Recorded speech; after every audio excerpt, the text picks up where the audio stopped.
আমার আজকের lunch recipe ফুলকপি আলু দিয়ে রুই মাছের ঝোল করে ফেললাম বন্ধুরা, দারুণ হয়েছে।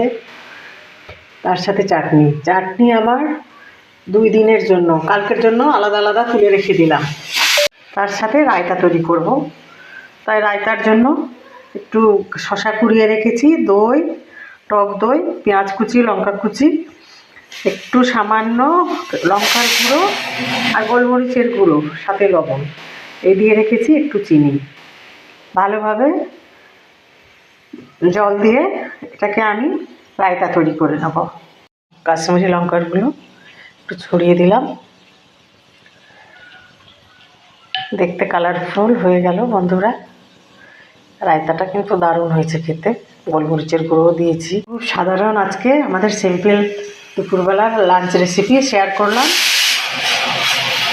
ভাত গরম গরম ধোয়া ওটা ভাত রেডি হয়ে গেছে বন্ধুরা।